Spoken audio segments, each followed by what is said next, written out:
que son... En este caso, el primitivismo de los textos. El texto estaría utilizado en este caso como un lenguaje, como un signo, digamos, más que o sí, o en realidad sería utilizado como un lenguaje también. Yo pensando en esta cosa, ¿no? De que los medios tienen esa particularidad de que remiten a los signos de manera tan directa. Y bueno, yo pensando, ¿no? En tu trabajo sobre los medios masivos de comunicación, dije, bueno, a lo mejor acá el texto funciona como signo plástico a la vez de como signo literario. Yo supongo que es así, ¿o no? Totalmente, tenés razón. Lo que pasa es que al principio, cuando hicimos la instalación, no Sí, admitía textos continuos, sino que eran frases sueltas o palabras. Imagínate, en una pared no podés poner un texto de 50 líneas. Entonces eran todas frases o palabras insultantes, y era muy sintético, y lo que cumplía es algo que quizás no pasa cuando lees esas cosas, sino que las lees una después de la otra, de forma sucesiva. En cambio, al estar todas juntas en las paredes, hay una simultaneidad que es como que es más provocativa, si se quiere. Entonces eso estableció un nivel. Después vino un poeta, Gerardo Jorge, que también es editor tiene un sello de poesía que se llama N Direcciones, y nos pidió que le diéramos el material en forma de poesía. Y bueno, con mi colega, que se llama Sid Krosmalny, no intenten escribirlo, empezamos a juntar textos continuos y relacionarlos con la noticia a la cual respondían. ¿No es cierto? Como ustedes saben, todas las semanas, o a veces más de una vez por semana, se produce un gran escándalo en los medios. Y ese escándalo es un escándalo indignante para un ciudadano común o ciudadana común. Y debajo viene la intervención en el foro de lectores, que de algún modo está provocado o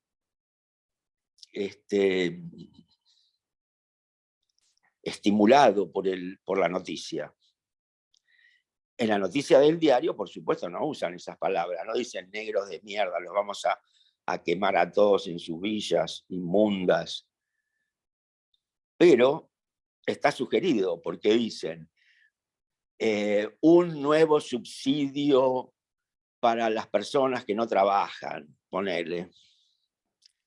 Entonces inmediatamente se crea una sensación de, yo trabajo, y hay una cantidad de gente que vive de mi trabajo y de mis impuestos, y bla, bla, bla, bla.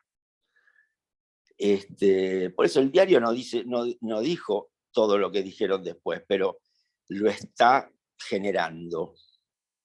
Entonces ahí hay un circuito.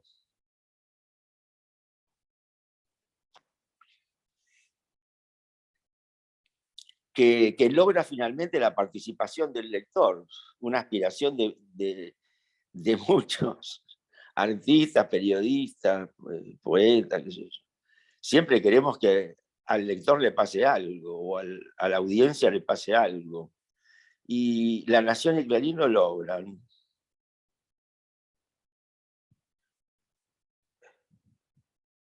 No te oigo, está silenciado tu micrófono.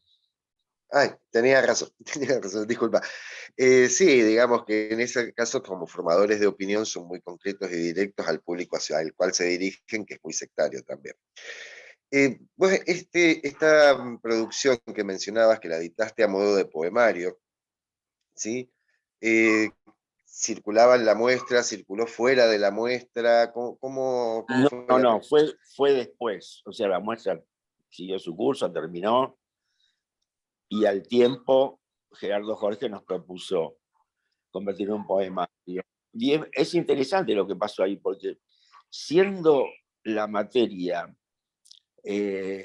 tan deleznable, eh, sin embargo, los textos se puede decir que son poéticos,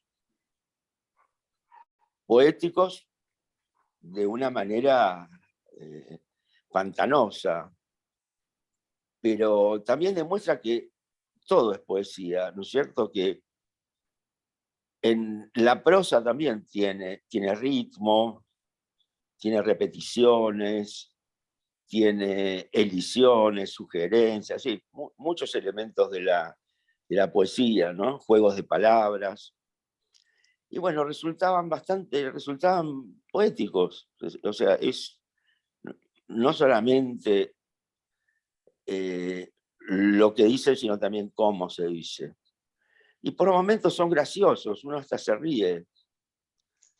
Claro que después de reírse cae en la cuenta de que se está riendo de un horror, ¿no? Exactamente. Es más, me hiciste acordar un poema de Tristán Tzara, creo que es el que hacía como una elegía de la palabra mierda y que la repetía un montón de veces. En ese aspecto, y volviendo a lo poético, ¿sí? ¿Cómo es el proceso creativo poético de Roberto Jacobi? Perdón. ¿Cómo es el proceso creativo poético de Jacobi? Ah, Uf, no, no, sí, no te puedo decir gran cosa. Eh, yo, digamos, por una cuestión de principios, no creo en el artista como una especie de magneto que absorbe cosas de la inspiración y de golpe se le ocurre. Estoy en contra, pero en realidad es lo que me sucede. Este, o sea, de pronto me aparece una cosa, una necesidad, ¿no? Siempre es una necesidad. Y una necesidad mía, como es obvio, porque solo yo puedo tener una necesidad para hacer algo. No voy a hacer algo por la necesidad de otro. O sea, en el fondo siempre el que actúa soy yo. O cualquier artista, actúa él. Por más que diga, no, yo lo hago por la forma, por el trabajo con los colores o no sé qué, bueno, la materia. Hay algo que lo satisface al que lo está haciendo. En este eh, caso, la satisfacción era más bien de tipo como psiquiátrica, porque meterse en ese mundo es una cosa que es dañina. claro, Entonces, llegó un momento en que teníamos que hacer algo con eso. bien. Eso se vincula precisamente con algo que una vez dijiste, que era que para vos el ser artista ¿era una profesión o no era una profesión? No, para mí no es una profesión. No digo que no lo sea para mucha gente, pero para mí no es. O sea, nunca me planteé que iba a ser artista o que iba a vivir de eso o que lo consideraba una profesión. No, no me pasó. ¿Y cómo fue entonces esa conjugación entre el sociólogo y el artista para producir esto? Bueno, Esto que yo llamamos cuando hoy empecé la a obra de hacer, Jacob. Claro, cuando empecé a hacer cosas en los 60, mediados de los 60, Sí, eh, no, no era que escribía, era otro tipo de experiencias. No, experiencias con los medios de comunicación, con los temas, digamos, que eran Aquí celestes, como celestitos.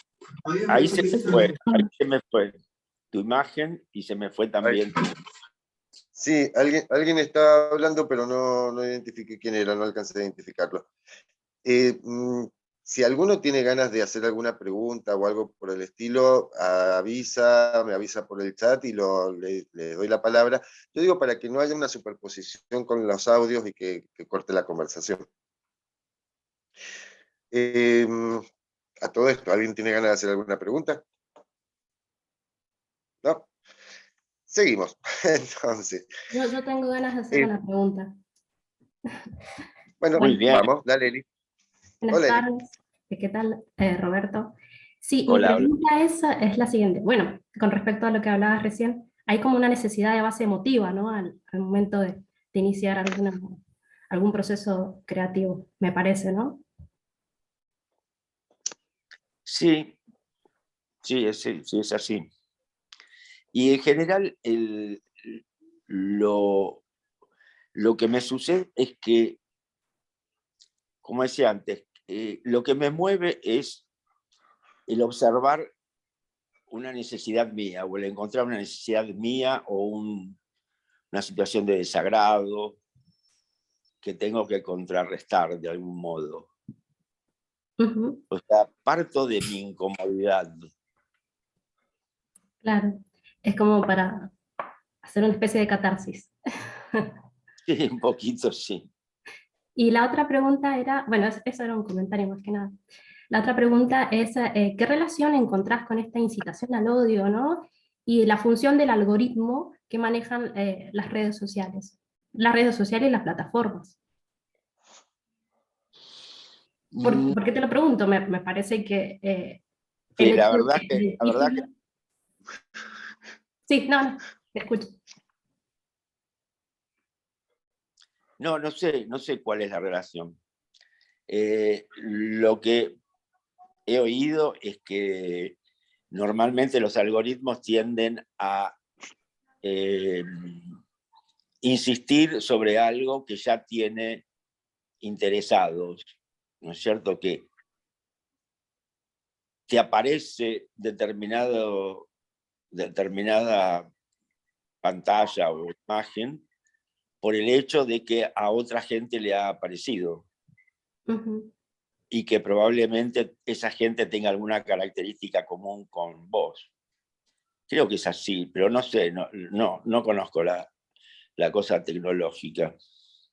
Sí, lo pensaba más que nada por esto que comentabas de los titulares, ¿no? Y estos titulares que no tienen relación con el texto, con el cuerpo de la nota, que en realidad lleva a hacer clic a un montón de gente y por eso también empiezan a posicionarse los comentarios más agresivos también, ¿no? Sí. Como que hay una réplica del comentario que hace que se posicione primero y que sea el más visto. Y Uh-huh. aumenta así, va creciendo la agresividad, los comentarios de odio. Yo quiero hacerles una pregunta a ustedes. ¿Ustedes leen los foros? O sea, No leo ustedes los foros. no considero que ustedes sean un grupo, son un conjunto de personas, individuos sueltos. Pero me gustaría saber si visitan los foros. Sí, sí, yo leo los foros de algunas noticias, no justamente de La Nación y Clarín, porque no los leo, pero sí de Página 12. Bueno, es otro cantar, página 2. Los foros de página 2 es otra cosa. Normalmente son como más de discusión política o cosas por el estilo. Exactamente. Rara vez se dedican a insultos o a una política del odio. Pues fíjate que ahora, Eli, ¿puedo preguntar yo? Por ¿Sí? supuesto, muchas gracias, Roberto. No, pero gracias a ti. Pues fíjate que ahí has tocado un tema que a nosotros en la facultad nos interesa bastante, pero todavía no lo tenemos del todo sistematizado, que es el pensamiento sobre el público. ¿Vos tenés en cuenta el público, el va a recibir tu obra? ¿Y cómo fue la recepción, por ejemplo, de Diarios del Odio? ¿Qué tipo de circulación tuvo, digamos, entre la gente? Sí, es variado. No tengo una norma respecto de eso, pero mi criterio es que no me importa si van a leer 10 personas o 10 millones. Normalmente tienden a ser 10 y es lo que llego, es mi límite, digamos. Más bien lo que me importa más quiénes son esos 10. Si son 10 que son personas productivas, personas que a su vez generan otros discursos u otras prácticas, y eso me interesa más que personas que son meramente receptoras. Las cosas que yo hice en general no tienen una gran repercusión. Pero dentro de los estudios académicos a lo mejor sí, porque, a ver, o también dentro de otro tipo de prácticas.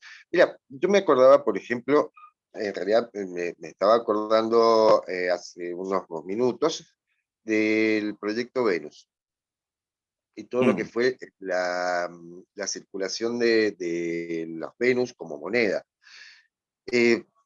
Me salgo de Diarios del Odio y me remito a un poco a algo de lo que pasó en el fin de los 90, o mediados de los 90, no me acuerdo bien la fecha.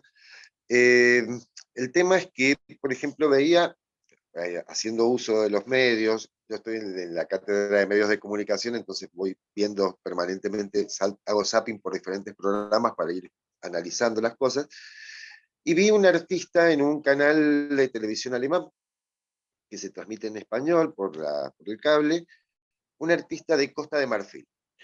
Este artista lo que hacía era proponer una moneda para Costa de Marfil. Porque dice, nuestra moneda es una moneda colonial que viene de Francia, es más, se imprime en Francia para el uso en Costa de Marfil y demás. Y un tipo que lo estaba proponiendo ahora. Y yo dije inmediatamente, pero si esto es lo que proponía Jacobi. Yo creo que hubo una repercusión, aunque dentro, digamos, de lo que fue el sistema de las artes en Argentina, tanto de Proyecto Venus como, por ejemplo, de Bola de Nieve, que hasta hoy sigue siendo, digamos, una página de estudios, por decirlo de alguna manera, dentro del ámbito de lo académico, y veo que hacia afuera hay ecos de esto, ¿sí? ¿Vos cómo lo ves? Y nos querés contar un poco cómo fue la idea de ese proyecto, cómo fue el proyecto Bola de Nieve, inclusive si lo pensaste como algo de estudios académicos, si fue como una especie de curaduría invertida, o cómo lo viste esto. Te contesto primero por la pregunta anterior. Que yo te decía que no tuvo una gran repercusión, pero tuvo una repercusión caracterizada. Porque en 4 libros, así de gente muy importante de la academia, investigadores, como Luis García de Córdoba o Schwarzbock de la UBA o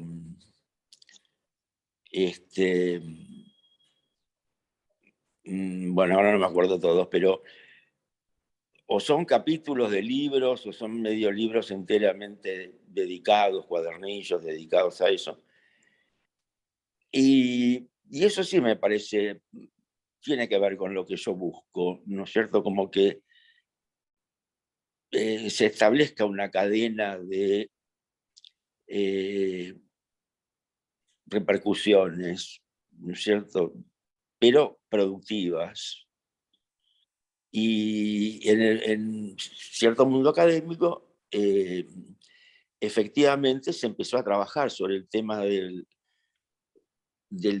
miedo y del discurso del miedo, sobre todo. Bueno, ahora te contesto la otra.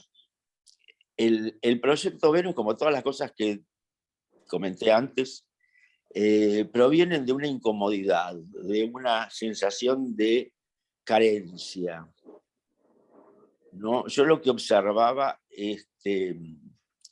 a fines de los 2000, principios, fines de los 90, principios de los 2000, una dispersión en el mundo de, llamémoslo, de los productores de cultura, que no sé bien qué es eso, pero bueno, más o menos para entendernos, que era muy diferente a la de los 60, donde había una gran comunicación y una comunicación transversal que se daba fundamentalmente en los bares o los cafés.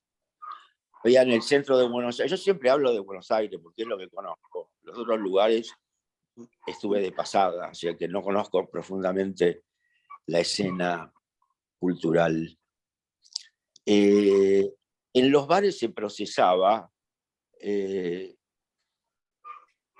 todo, las ganas, el conocimiento, el deseo, el sexo, los autores, las películas. Era una actividad obligatoria de los escritores, de los pintores, de los bailarinas, qué sé yo, todo, gente de teatro. Había, no sé, fácilmente 10 bares grandes, bastante próximos entre sí, en la ciudad de Buenos Aires. Y en cambio, en los 80, en los 90, digamos, los 70 fue la que produjo la ruptura con los bares. Bueno, ustedes saben cómo se produjo. En los 80 hubo un poco, había como unas peñas en algunos bares, peñas de escritores, pero ya ahí ya empezaba a ser homogéneos los grupos, ¿no? Grupos de escritores en el foro, que era un café, que ya acaba de cerrar, post pandemia. Un café muy famoso, La Paz. Pero no se juntaban con otros, llamémoslo, gremios o disciplinas, que en los 60 sí, estaba totalmente cruzado. Entonces me pareció que era una necesidad hacer eso, generar un instrumento que utilizara las tecnologías informacionales para vincular personas de distintos mundos, no solo del arte y la cultura, sino también de cualquier otro lado. Y la técnica era una técnica sociológica, esa sí era.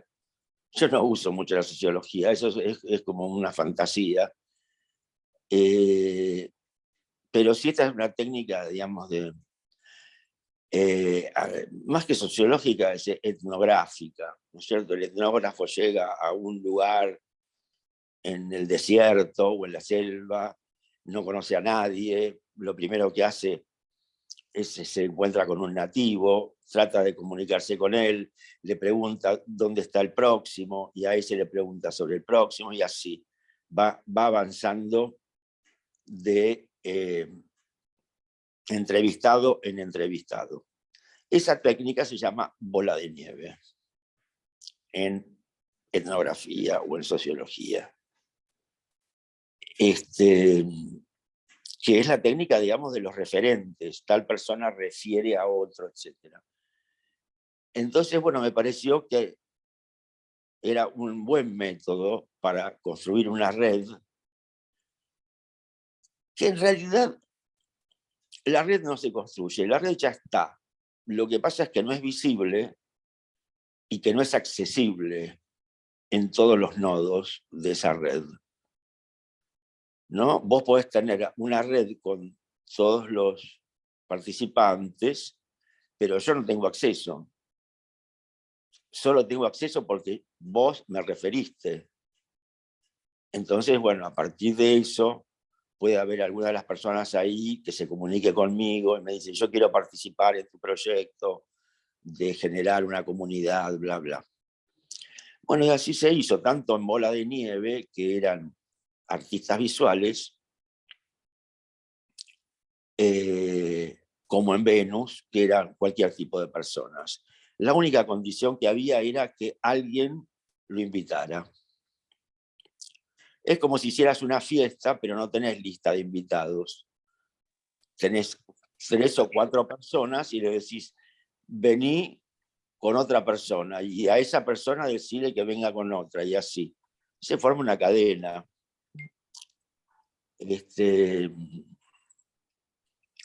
Y bueno, así fue el proyecto Venus, que llegó a tener 600 personas anotadas, no quiere decir que 600 participaran activamente, pero las personas que ingresaban tenían que ofrecer a la comunidad algún bien o servicio y pedir, solicitar algún bien o servicio. O sea, era una especie de recuperación de un mercado, pero un mercado hecho en forma microscópica y conocida, digamos, al nivel del corpuscular del individuo, ¿no?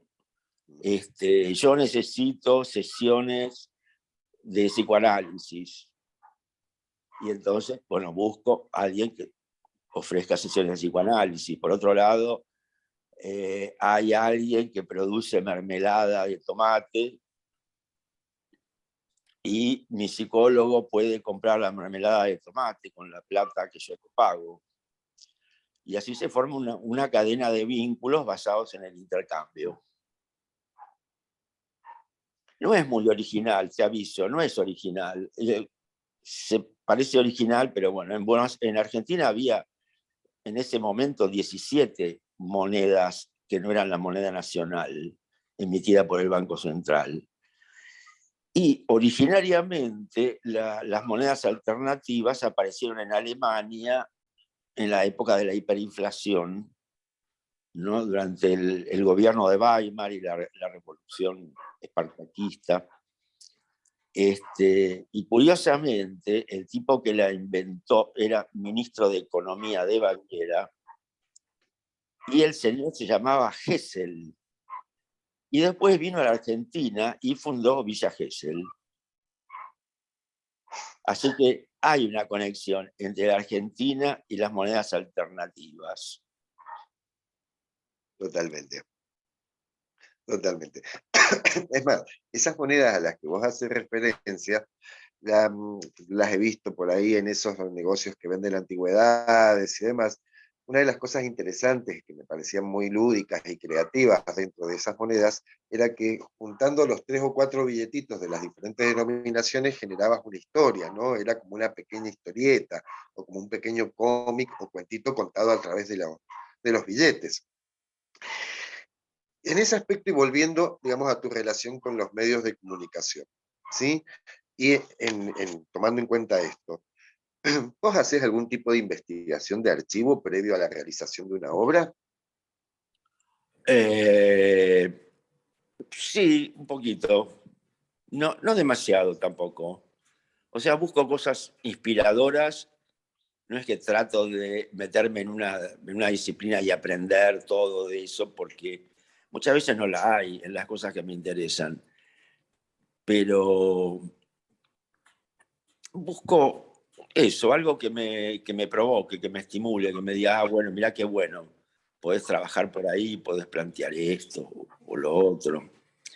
Lo que pasa, si uno se dedica mucho a investigar y se convierte en un artista monográfico, a mí no me interesa, ¿no? Esa gente que dice, voy a investigar las piedras de Villa Gesell, para decir cualquier cosa. Y voy a hacer toda mi obra con piedras de Villa Gesell. Que hay muchos artistas que hacen eso. Yo no lo critico, me parece que está en todo su derecho. O lo pueden hacer con caracoles. Ahora, hay un artista que lo vi hace poco acá, que hace esculturas con caracoles, solamente con caracoles. Evidentemente ha investigado algo sobre el caracolismo.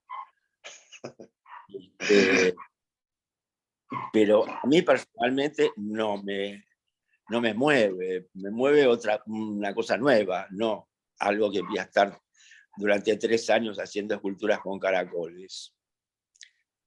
Pero hay gente que puede lograr algo muy bueno, eso no es para nada es personal. No, totalmente. Mira, hay una artista que trabaja sobre burros.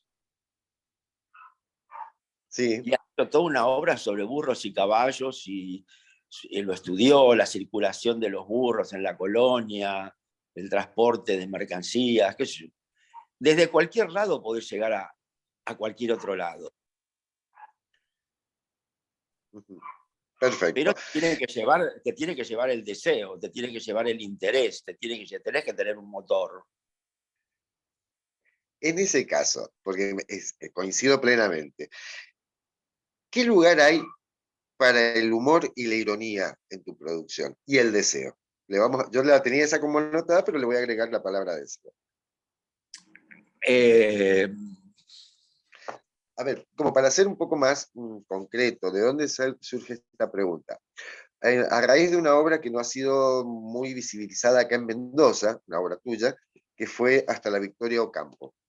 O por lo menos, digamos, en gran parte. Hay gente que sí, obviamente la conocía, pero en el caso de Hasta la Victoria Ocampo, que no ha sido así como con mucha repercusión en Mendoza, y a mí me pareció sumamente interesante la propuesta, teniendo en cuenta esto que vos mencionabas, de que toda tu obra es política, de que está en un contexto determinado, que fue lo de la 125, pero también me parecía que había una situación así entre el humor, la ironía, el deseo, precisamente de una acción fuertemente política. ¿Cómo se conjugó eso? Sí, tenés razón, es así. Yo soy muy jodón.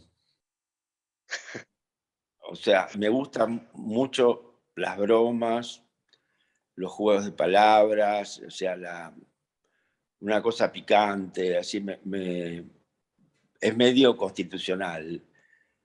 Tanto que me dicen siempre, vos no hagas chistes, porque en general haces chistes sobre la persona con la que estás hablando.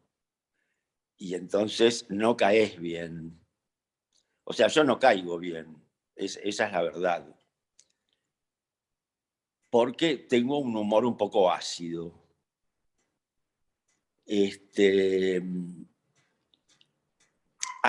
Pero eso que vos decís, vos sabés que no fue muy observado por la gente que analizó mi trabajo. En general van por otro lado, van por el tema eso de los medios o de las comunidades y cosas.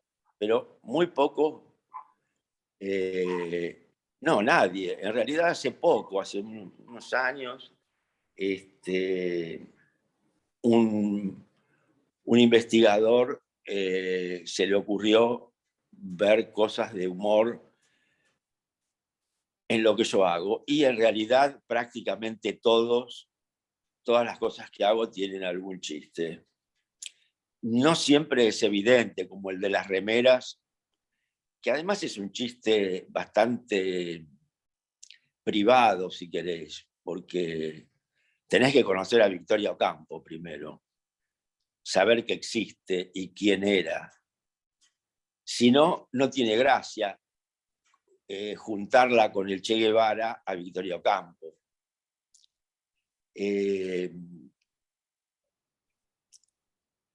Sí, eso. Es eso. ¿Y la materialización del deseo?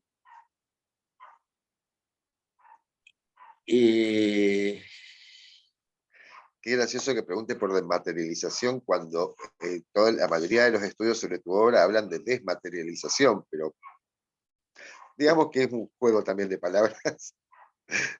Claro, sí. Sí, se refieren a cosas bastante distintas entre sí, pero sí, hay algo de la desmaterialización, es importante, porque no trabajo yo con los materiales tradicionales de un artista visual. Muy rara vez yo hago dibujos con pinturas con acuarela o con grafitos, que lo he hecho también y lo hago cada tanto, pero no es mi fuerte dedicarme a eso. Con las remeras ha sucedido algo raro, y lo mismo que con algunos de otros chistes verbales y con imagen, que se han convertido como una especie de marca para mí. Y normalmente cuando me piden para una muestra o para un libro o para algo, me piden la imagen del Che que dice un guerrillero no muere para que se lo cuelgue en la pared. Eso es un chiste. Ni siquiera es un chiste mío, es un chiste de un pintor francés, que pintó una pipa y puso, esto no es una pipa. Se llama Magritte. Entonces, bueno, ese chiste que no me pertenece, tuvo un éxito tremendo. Y hasta me molesta, te diría, porque al final parece todo lo que hice en mi vida se resume en un afiche y un chistecito. Pero bueno, eso también habla de la recepción, ¿no? La recepción en artes visuales tiende a ser muy rápida. Por ejemplo, está calculado que los visitantes de un museo están entre 3 y 4 segundos frente a cada cuadro. Sí. Es distinto que la novela, porque si lees una novela tenés que estar, según la cantidad de páginas, tenés que estar un buen tiempo, o una película que tenés que estar 1 hora y media, etc. La pintura es cómoda en ese sentido para el espectador, porque no lo compromete en nada. Pasa, sí, ¿qué te pareció? Me gustó, o no me gustó. ¿Qué te gusta? Y tal cosa. Y punto, terminó ahí. Vos sabés que me perdí, Alejandro, no sé de qué estás hablando. Sí, estábamos hablando de la materialización del deseo y o digamos, la posibilidad de una desmaterialización. Pero nada, no hay problema. Yo creo que ha sido bastante contestada, muy bien contestada y te la agradezco en el alma. Pero también estabas hablando, por ejemplo, de que había, digamos, como una recepción corta, rápida, y que no tenías, me dijiste más temprano que no había, digamos, un pensamiento alrededor del público. Sin embargo, de este lado, ¿no? del oeste argentino, ¿cómo fue la experiencia de Reina Sofía? Porque aquí se vivió como una especie de consagración de Jacobi. Sí, es lo típico de la Argentina. La que necesitas gran jugador. que necesitas como el Maradona de las artes visuales. Digamos. Claro, yo soy argentino, así que me caben todas las generales de la ley. Los argentinos quieren viajar, es como una de las cosas más importantes de las pulsiones nacionales, es viajar. Desde siempre. Sarmiento o Moreno, qué sé yo, siempre hacían su excursión. Sarmiento fue a Argelia, Marruecos, una cosa más rara. Sí, ¿no? Y eso pasó hace, no sé, 200 años, no sé cuánto. Bueno. Y la oligarquía viajaba a Europa, la oligarquía que viajaba con la vaca en el barco, para que la familia tuviera leche, pesca. Así que los argentinos se quieren ir de viaje, algunos para siempre y otros por una temporada. La prueba está que cuando este gobierno intentó tomar una medida para evitar el drenaje de divisas, que es lo que nos permite que exista una industria, que existan medicamentos, en fin, el 30% de la producción argentina depende de importaciones. Se armó un escándalo tremendo, porque no se podía comprar $200 por mes, o porque le ponían un impuesto a la gente que viajaba al exterior. Entonces, todos los mismos que protestan sangrientamente contra los subsidios que le dan a la gente que no tiene para comer, les parece lo más lógico que el Estado argentino subvenciona a la gente que quiere ir a Canadá o a Estados Unidos o a Italia, qué sé yo. Y eso, bueno, forma parte del ser nacional. Eso no se vive a la vez como estas figuras así, que dice que irónico, ¿no? Porque por un lado es una cosa positiva, pero por el otro lado se lo lee como una forma negativa o viceversa.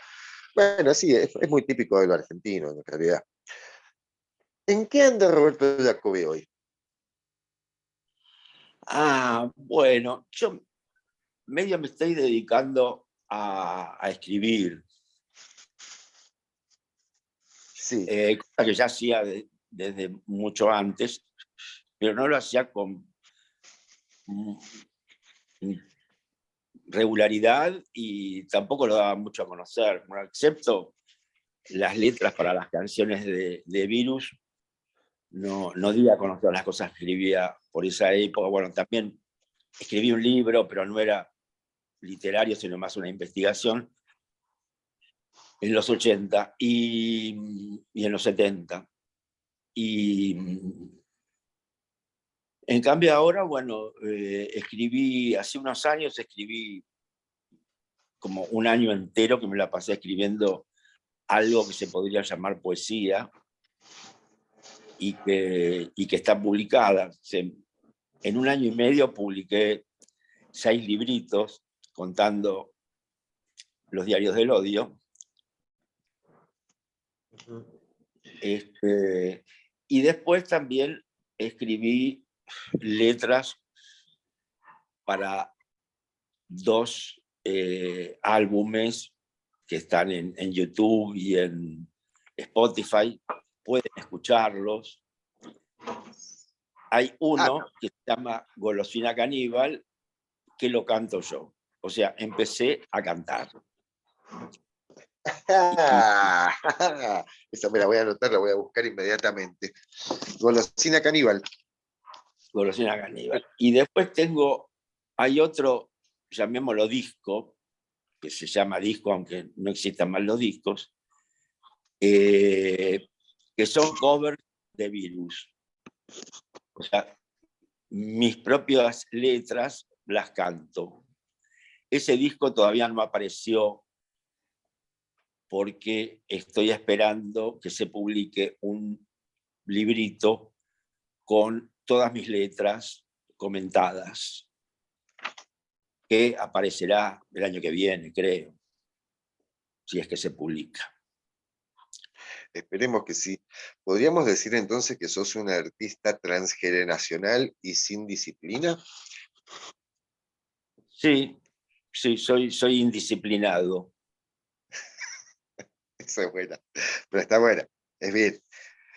¿Cómo consideras vos ese tema de las disciplinas? O a ver, dicho de alguna otra manera, ¿vos considerás que la obra de arte se transforma en un fetiche y ese fetiche se transforma, digamos, en un objeto disciplinar? ¿O cómo lo concebís vos? Yo creo que es una cosa que justamente creo que una de las virtudes del arte contemporáneo, de lo que se llama arte contemporáneo, Sí. es esa, que los las personas que practican el arte contemporáneo trascienden no solo las disciplinas clásicas, sino los materiales y la forma de trabajar. O sea, hay artistas, no sé, hay un artista, siempre lo cito porque es un ejemplo muy claro, un artista que durante el bloqueo a Irán organizó la importación de aceitunas de Irán a Estados Unidos y puso un comercio de aceitunas en Brooklyn. Y esa era su obra, importar aceitunas de Irán, que era una tarea bien compleja. Imagínate vos, en medio de un bloqueo, conseguir toda la secuencia que implica conseguir el productor de aceitunas, de que le dejen sacar las aceitunas, mandarlas a Turquía, de Turquía no sé dónde, y así hasta llegar a Nueva York. Otro artista, uno que nos visitó, hacía lo siguiente, cortaba su camisa en pedacitos y después se las tragaba. Después se ponía un colador cuando tenía necesidad de ir al baño y recogía los pedacitos de la camisa, lavaba todo esto y después los reconstituía la camisa surciéndola. Esa es una obra. Sí. En fin, bueno, para no hablar de John Cage, que hizo una obra, que era un músico que hizo una obra que se llama 4 minutos 33 segundos de silencio, o sea, un músico que en el concierto no hace nada, simplemente está sentado frente al piano, o la obra de Duchamp, que es en realidad, Duchamp trabajó a principios del siglo pasado, pero hizo obras que son cualquier cosa, son arte contemporáneo, no tiene nada que ver con lo que se hacía en esa época. Roberto, el gerenciamiento de tu obra. ¿Cómo mueves vos tu obra? ¿Cómo la circulás? ¿Lo haces circular? En general por pedido. O sea, no tengo galería, por ejemplo, galería de arte o cosas por el estilo, no tengo un editor fijo. En general, en algún momento alguien me pide algo y lo hago. Por ejemplo, no sé, en el Centro Cultural Haroldo Conti, que funciona en la ex ESMA, me pidieron hace varios años si yo tenía ganas de trabajar una pieza ahí. Y bueno, yo empecé a visitarlos porque, bueno, yo ya había ido cuando se fundó, cuando se expropió y se fundó el Centro Cultural, pero me enfermaba. Cada vez que iba a ese lugar estaba 3 días que estaba enfermo. Una carga histórica muy importante en ese lugar, para enfermarse. Sí. Deprimido, mal, bueno, un desastre. Entonces, yo dudé en aceptarlo, pero bueno, al final dije, no, tengo que hacerlo porque es mi obligación hacerlo, tengo que hacer algo. Y bueno, fui a ver qué sala me habían asignado una sala que es enorme, o sea, que tiene 16 metros de alto por 40 metros de largo y 15 de ancho, bueno, así. Y bueno, ahí hay un elemento que es sobre el proceso de producción, ¿no? Que hay me funciona un control que es, tengo ganas de hacerlo, puedo hacerlo, ¿qué puedo hacer y qué no puedo hacer? Por ejemplo, en el Conti, yo no podía poner una escultura, una instalación, o cuadros, o qué sé yo, me era imposible. No podía hacer, no podría. hay, por supuesto, hay muchas exposiciones ahí, y hay mucha gente joven que tiene otra relación con el espacio ese.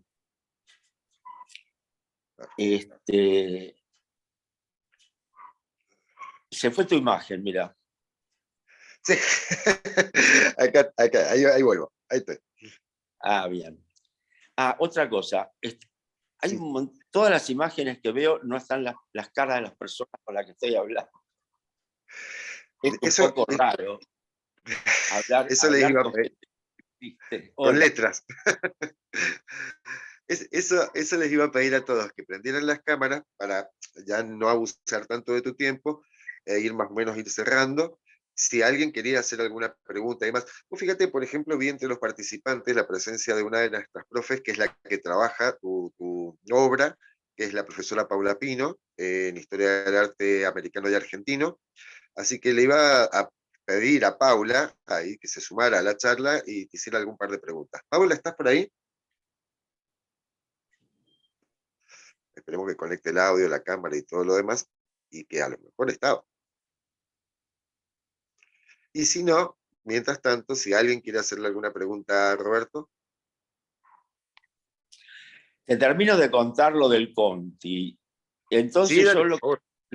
como me resultaba imposible materializar algo en esas paredes, decidí dejar la sala vacía. En la sala no había absolutamente nada. Y lo único que hice yo fue una pieza sonora con, no sé, 17 parlantes. Y después me puse a investigar qué sonidos de la época en que funcionaba la ESMA a pleno. Y que para mí el momento culminante fue 1978, cuando Argentina ganó el Mundial.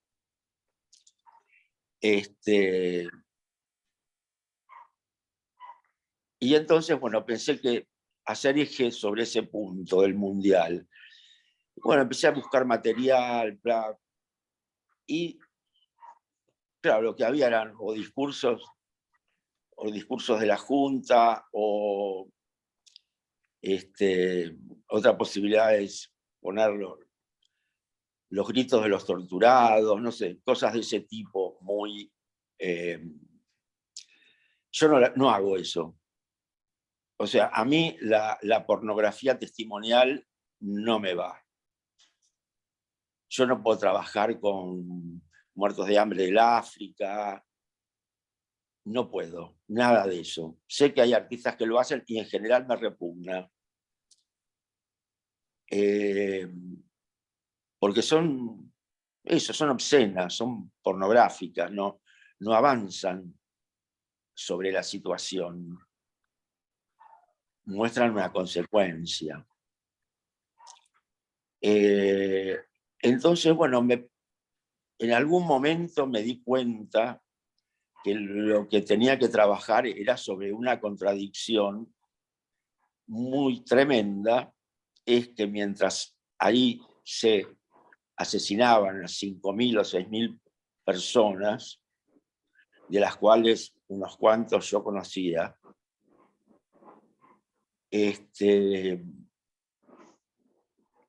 la mayoría de la gente festejaba el Mundial. Y de una manera bastante ruidosa, como se pueden imaginar, Argentina ganando un Mundial. Entonces lo que decidí es que la obra sonora iba a estar hecha con los festejos del Mundial, tal como se oían desde adentro de la ESMA. O sea, ¿qué es lo que oían los prisioneros por parte del pueblo que ellos habían querido liberar? Que era una situación de una contradicción y de un horror, ¿no? Oír las bocinas, los gritos, los bombos, y un grito, que es el único grito que aparece en la obra sonora, que es Argentina, Argentina. Y que creo que sí que era un muy buen relato de lo que estaba pasando ahí.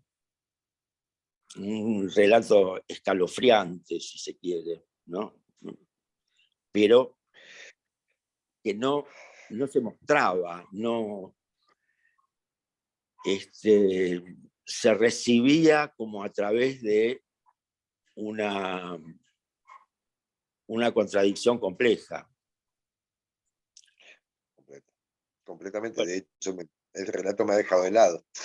Es fuerte, como puso una de las chicas ahí, tremendo. ¿Sí? sí, fue Vi tremendo, que porque los torturadores lo percibían perfectamente y como parte de la desmoralización que ellos buscaban, la aniquilación que buscaban en sus prisioneros,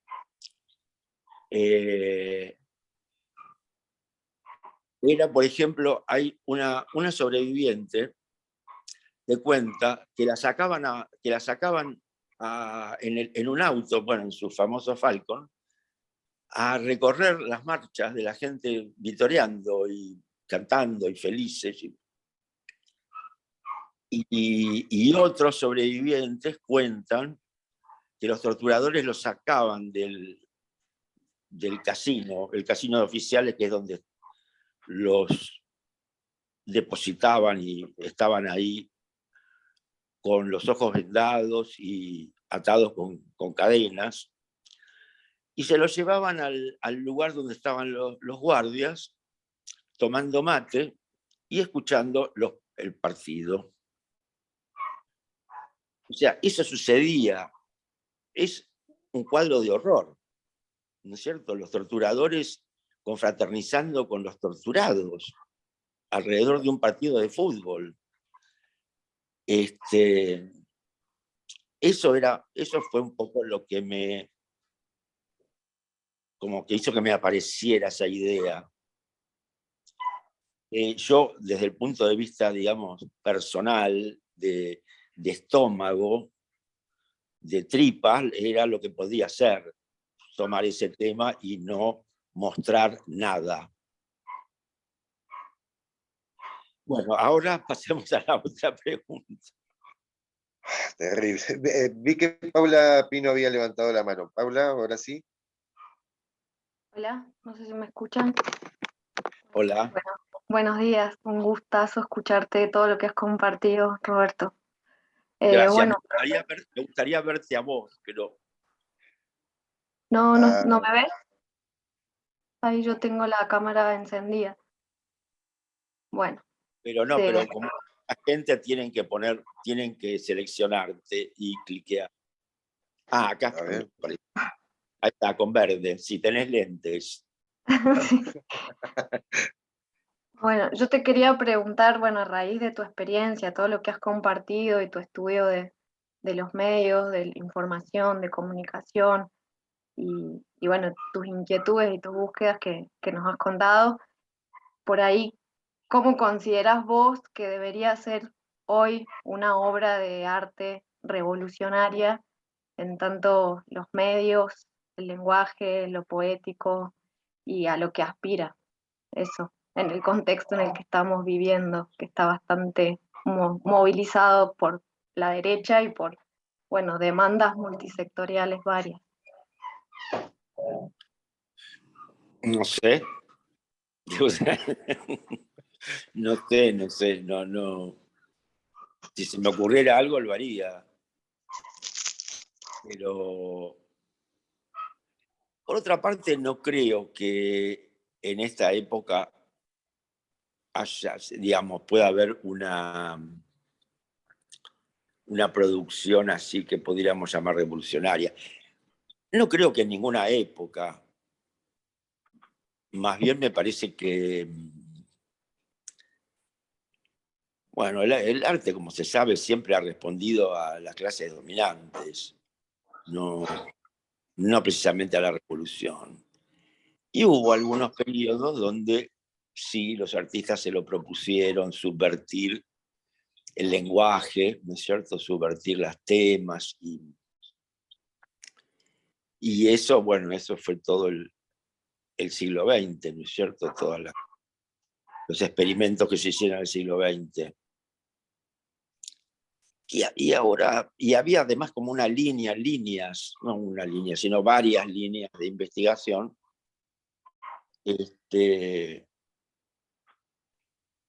Pero hoy en día eso está muy fragmentado.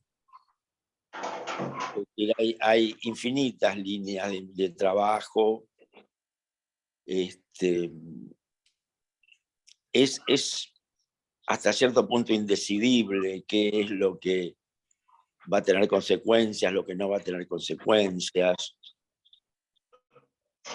Hay artistas, no sé, para mí una de las grandes artistas argentinas es Fernanda Laguna. Si uno ve la obra de Fernanda Laguna, dice, pero esto es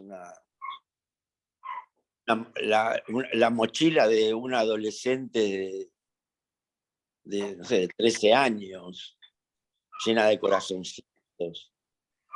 Me pareció una obra realmente naif.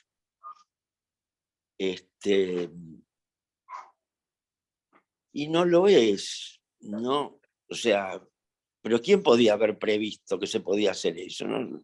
Nunca se me hubiera ocurrido.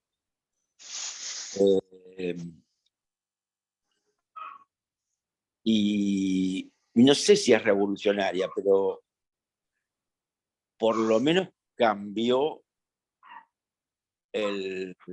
la onda en la que se hacía, entre comillas, arte en los 90 y primeros 2000, y con toda una serie de actividades, que puso una casa de regalos, hizo una editorial con fotocopias, armó un comedor en una villa, una galería de arte en una villa, una escuela en una villa, miles de cosas. Estoy contando muy poquito, pero escribió novelas extraordinarias, libros de poesía, hizo de todo. Y es una revolución en el sentido de la sensibilidad, podríamos decir. Trabajó sobre un cambio en la sensibilidad. ¿Qué consecuencias puede tener eso a largo plazo? ¿Qué? No sé qué. No lo sabemos.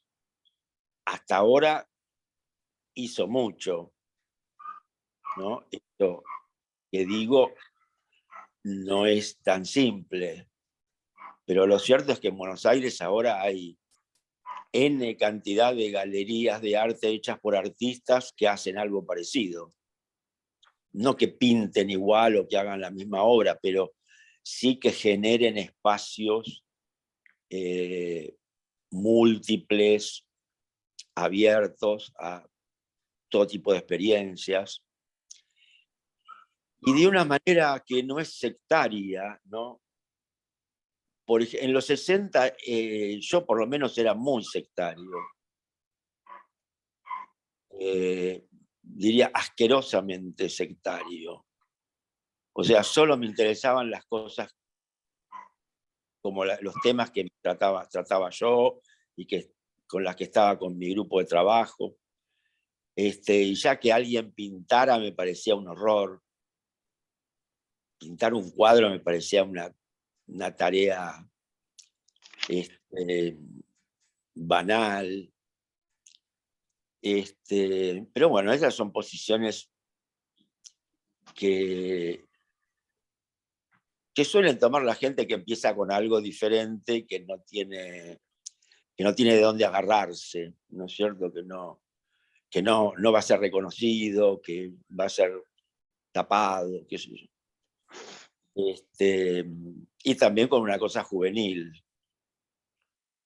¿no? El elemento juvenil contra el mundo. Pero ahora no sucede eso, por suerte. Ves gente que hace una cosa y le gusta algo que no tiene absolutamente nada que ver. y puede apoyarlo y puede exponerlo. Qué sé yo. Y después otra cosa que yo, por ejemplo, estaba como en contra del mercado del arte. O sea, hacía cosas que no tenían mercado. Eran objetos que no se podían comprar ni vender. Salvo algunas excepciones. Me refiero a los 60. Pero los artistas de ahora no tienen ningún problema con eso.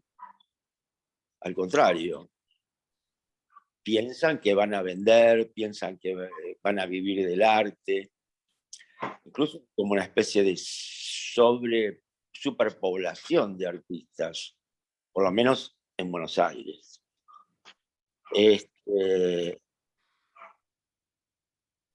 Hay muchos más artistas que coleccionistas.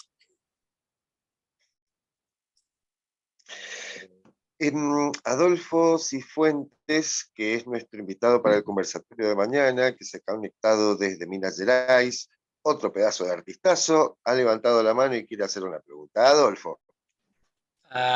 Bueno, en primer lugar, agradecer mucho el privilegio y la posibilidad de haber escuchado a Roberto. Conocía el trabajo ya de otra, nunca había asistido a una charla y de verdad que me agradezco mucho, muy bueno. Roberto, escuchándote recordé, voy primero a hacer un pequeño comentario y después hacer la pregunta. Recordé el otro día en una entrevista de Slavoj Žižek, él contaba una pequeña chiste allá en la antigua Yugoslavia, que era un genio que se aparecía a una persona y le decía que le iba a dar un gran deseo, pero que la única condición era que cualquier deseo que él pidiera, pero la única condición era que le iba a dar el doble al vecino. Ahí la persona quedó completamente indignada. ¿Cómo así? El doble a mi vecino, no puede. Pero claro, esa es la condición. Perdón. Ahí la persona pidió un minuto para pensar y después dijo, ya sé, quítame un ojo. Perdón, pero discúlpame, voy a arruinar tu chiste, pero no entendí la condición. Cualquier cosa que te dé, voy a darle el doble al vecino. A tu ¿Doble? vecino. El doble. El doble a tu vecino. Sí, cualquier cosa que me pidas, yo te la daré, pero le daré el doble a tu vecino. Ahí Entiendo. la persona, después de pensar mucho, dijo, ya sé, quítame un ojo. ¿No? Estaba pensando en esa condición humana en la cual el odio es parte central, ¿no? El odio, la indignación, la rabia es parte central, y estaba pensando en todo lo que ocurre en este momento de esa nueva Guerra Fría, ¿no? Que se coloca en el nuevo plano, digamos, de la geopolítica mundial después de casi 40 años en que creímos que éramos todos amiguitos y que la globalización y que íbamos a ser todos felices en un mundo de abundancia. Ahora sabemos muy claro que tenemos una guerra fría y estamos en medio de una guerra caliente bien complicada que no sabemos dónde va a parar. Estaba pensando en esas posibilidades de expandir tu obra también a otros contextos geográficos y políticos. Yo sé que está muy centrado en la Argentina, está muy centrado en unas condiciones específicas, pero estaba pensando también en esas nuevas, el odio como una institución que es necesaria para construir el otro, ¿no? Y para construir el otro como enemigo, en este caso, necesario en el contexto de esa nueva Guerra Fría y cómo estamos viviendo de manera muy fuerte todas esas condiciones que permiten la construcción de la rusofobia, del nuevo terror rojo, del nuevo terror amarillo, y como un elemento súper central, ¿no? En la arquitectura de las construcciones políticas, de la construcción del enemigo, la construcción de aquel que podemos destruir y mandarle una bomba atómica o aniquilar, ¿no? Bueno, era solo un comentario y tal vez una invitación para que de alguna manera puedas pensar tal vez en ese nuevo momento, ¿no? Que estamos viviendo en este momento de manera tan crítica, ¿no? De ese nuevo establecimiento, de esa nueva Guerra Fría. Sí. Yo creo que la Guerra Fría, o la llamada Guerra Fría, se instala porque el conflicto sucede en Europa, entre gente blanca, cerca de Alemania, de Suecia, de Dinamarca, en fin. En Europa todo es cerca. Para argentinos o brasileros, las distancias europeas son ridículas. Pero en realidad la guerra nunca se detuvo. Lo que pasa es que como se sucedían en lugares que eran con gente no blanca y no cristiana, no tenía importancia. Si pensamos que en los últimos 20 años han destruido civilizaciones enteras, por no hablar de países, más que de países.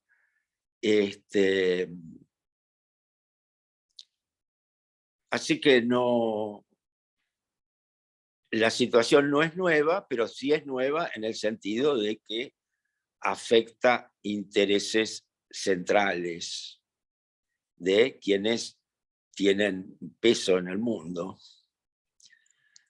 De una manera bastante desdichada, porque uno no estaría de acuerdo ni con un bando ni con el otro. O sea, para mí Ucrania no es mejor que Rusia. O sea, no veo qué diferencia pueden tener para nosotros.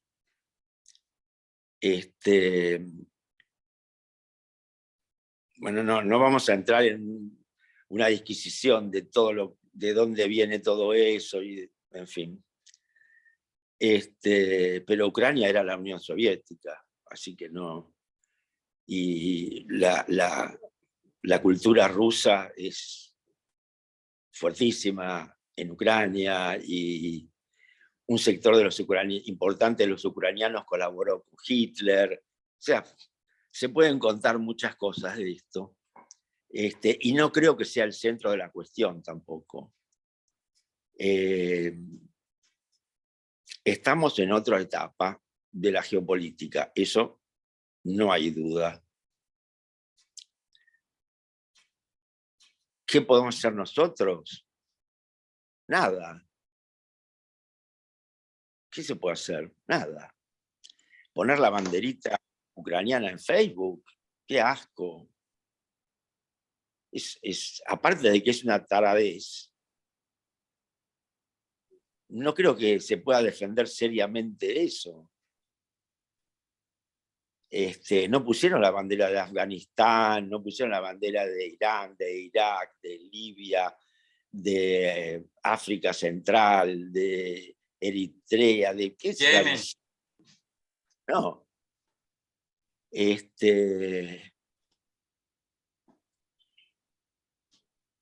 Con la cantidad de golpes de Estado que ha habido y de destrucción de democracias. Nos hablan de democracia, que en Ucrania hay democracia, en Rusia no hay democracia, qué sé yo. Es muy dudoso todo eso.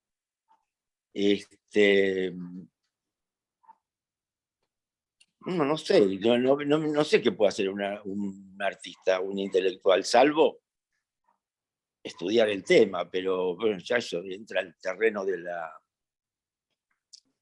investigación más profesional, digamos.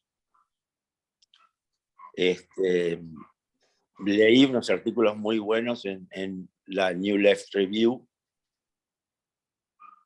que tienen en general analistas muy certeros, pero más que eso.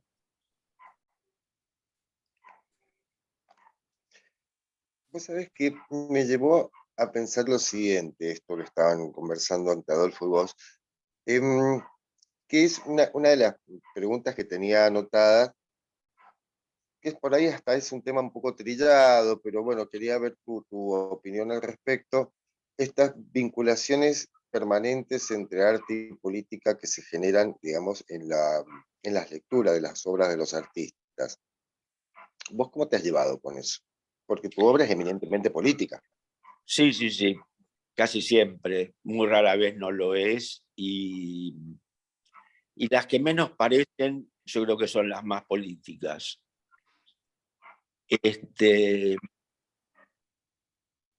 En una época yo, bueno, en los 60,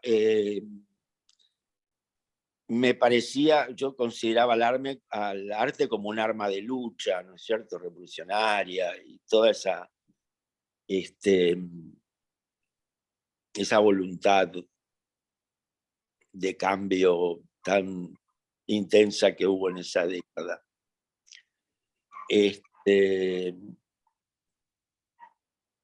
Y después, cuando empezó a aparecer la figura del curador, empezaron a adquirir, a ver, no sé, cientos y miles de museos y de salas de exhibición y todo eso.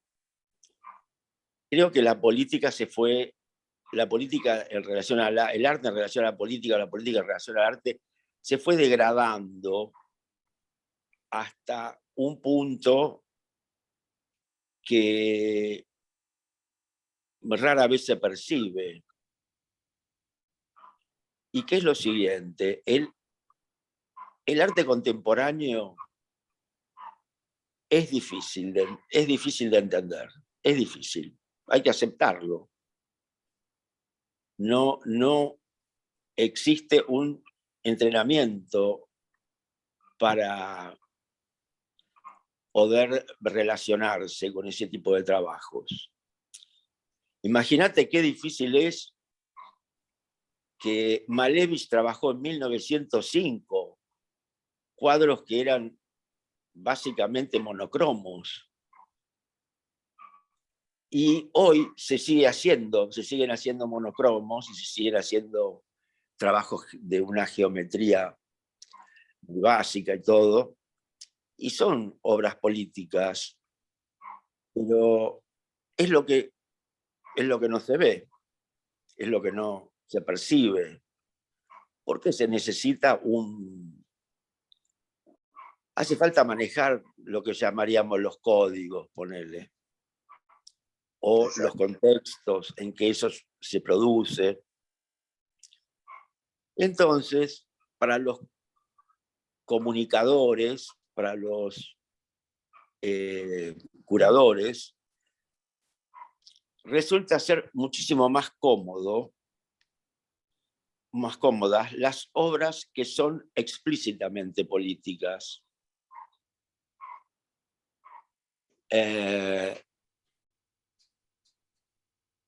Eso se lee sobre todo en los comentarios, que suelen ser en una gran parte dedicados al contexto político o buscando lo político en las obras o invitando a las bienales a los artistas que son explícitamente políticos. Y yo creo que eso es porque no se entiende qué es el arte contemporáneo y porque tampoco se tiene ningún interés en entenderlo, sino que lo que se hace es hacer una especie de sociología política de la obra, en general facilista, ¿no? Lo que es más fácil, más obvio.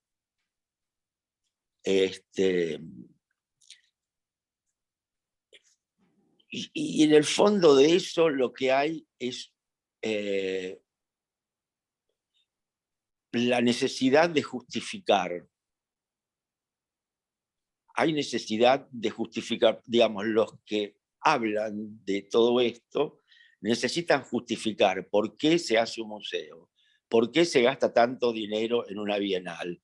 Tienen que conseguir sponsors en general. Está muy privatizado. Se me está acabando la batería.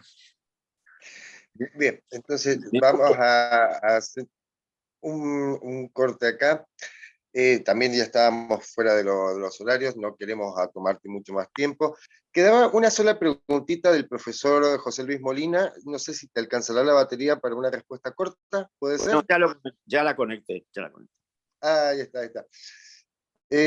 Profesor José Luis Molina, ¿está por ahí? ¿Usted tenía una pregunta que había puesto en el chat? ¿O quiere que la lea yo? Léela, léela.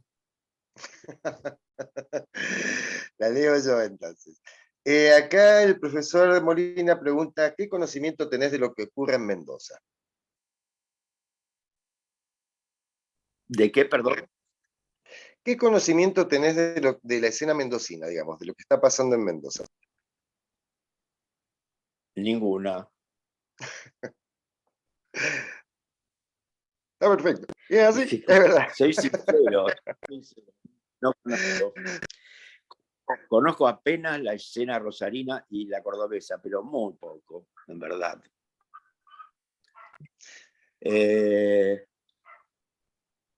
¿Cómo te puedo decir?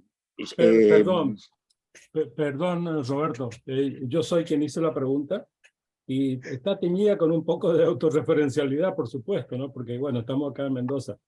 Primero que nada, decirte que, bueno, que tenés una lucidez mental impresionante. Comparto, capaz que es una cuestión generacional, un montón de tus conceptos, ¿no? Respecto de lo que has dicho, de la política y el arte, ¿no? La pregunta era precisamente esa, ¿no? Porque yo también quiero sacarme unas dudas, porque tengo una idea clara de lo que pasa en el arte en Mendoza respecto de la nación, ¿no? La pregunta era un poco más compleja que eso, o sea, desde qué conocimientos tenía de lo que pasa en Mendoza, pero también qué pasa con algunos artistas que están formados aquí en la institución y de pronto tienen una participación activa en Buenos Aires y han tal vez trascendido las fronteras del país. Y de pronto la pregunta se completaba con que, ¿qué opinas de los espacios de formación, como en esta institución que de pronto te ha invitado, ¿no?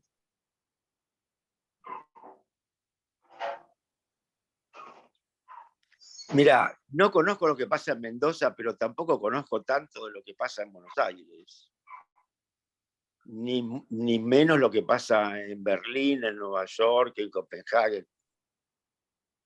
No sé demasiado. No. Mi disco rígido hace tiempo que se llenó. Así que la información nueva casi no atraviesa. Tendría que descargar, ¿viste? Descargar mucho, pero no sé cómo se hace. Pero yo te digo que voy a veces a las galerías de acá y qué sé yo, y bueno, me presentan a alguien, pero converso un rato, pero al rato me olvido, porque conozco tanta gente y cada vez conozco más gente y cada vez tengo peores condiciones mentales. Entonces, no estoy como en la etapa de curiosidad, ¿no? Tengo amigos que viajan por la Argentina todo el tiempo, conocen todos los museos, conocen toda la historia de los pintores de cada lugar. Y en general, cuando tengo alguna curiosidad, les pregunto a ellos. Yo recién me invitaron a exponer en San Juan. Yo no conocía un solo pintor de San Juan, un solo artista de San Juan. Y me presentaron ahí, pero bueno, en el contexto de un brindis, qué sé yo. ¿Cuánto se puede conocer estando 3 días en un lugar?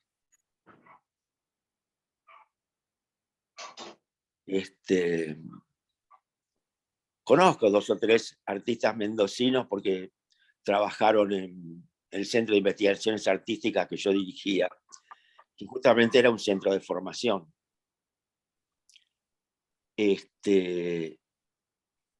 Pero no mucho más que eso. Bien. Roberto, estamos cerca de la hora de cierre. También ya no queremos más abusar de tu tiempo. Yo quiero pedirles a todos que prendan las camaritas y los audios un minuto. mientras voy haciendo, digamos, este pequeño cierre, yo te quiero contar de que para mí personalmente y para toda la Facultad de Artes y Diseño es un honor, un placer, y te lo agradecemos de todo corazón este ratito que nos has cedido, porque yo creo que ha sido intensísimo y de una densidad bien grande. Yo personalmente he aprendido muchísimo. Te agradezco en el alma. Y en nombre de toda la Facultad de Artes y Diseño también. A la cuenta de 3, un aplauso para Roberto. 1, 2 y 3. ¡Vamos!